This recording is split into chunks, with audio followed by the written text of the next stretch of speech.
is today's theme. Rather than look at the Proverbs admonishments toward greed, Bill peels away the onion and explores the proverb from the vantage point of gratification instantaneously versus delay. Whoa.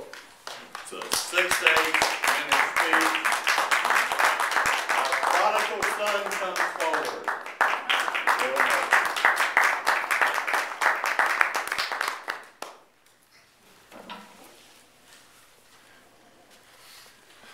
Plus verlet in meibus avis una quadrupla silvis.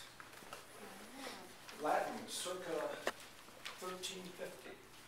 Translation, a bird in the hand is worth more than two in the woods. Mr. Toastmaster, ladies and gentlemen, our guest David. Fast forward, 1670. The proverb is reincarnated. John Ray's book, the Book of Proverbs. A bird in the hand is worth more than two in the bush. The motivation for that slight change is the story of a young man in England who catches a wild turkey and will feed his family for several days. He hears two turkeys in the bush, lets go of the turkey in his hand, chases the two turkeys in the bush, and loses all three. The man and his family goes hungry. As I think about that proverb, fast forward to today,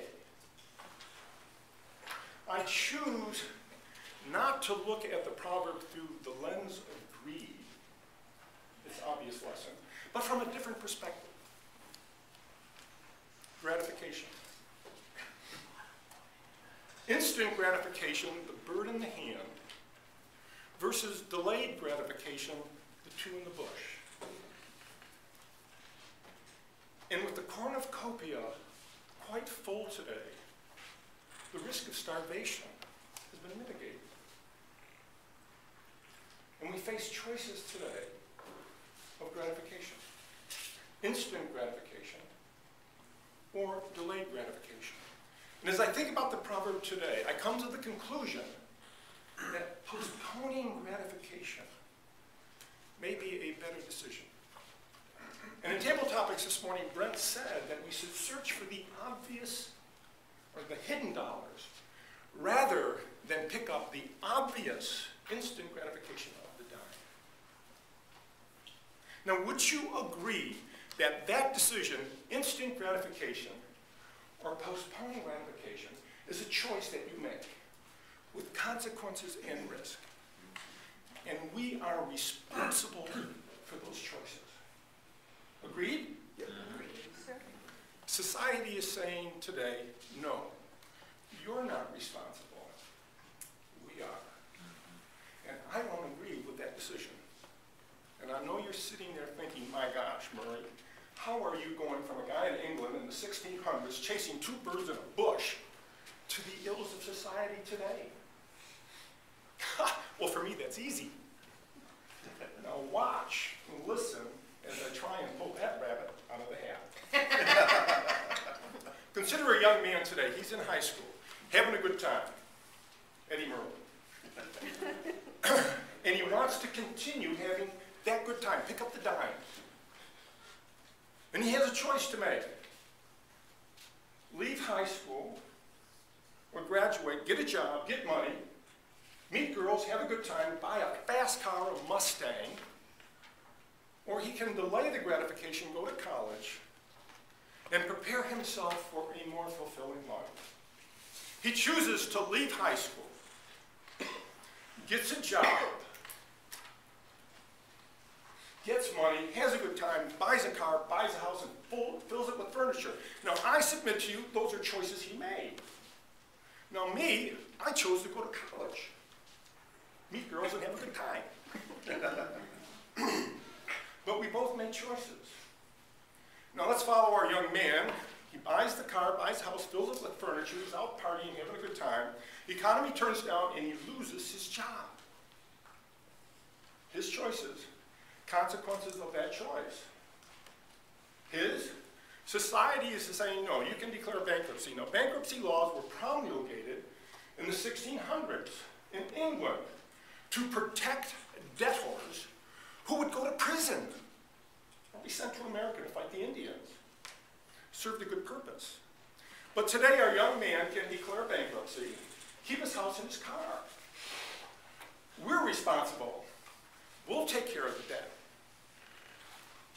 32% of the people in America in 2010 who declared bankruptcy declared it previously. And in 1980, the percentage was 8. What are we learning how to do? The savings rate in the United States historically has been less than 2%. Instant gratification, consumption. And we can't afford it anymore.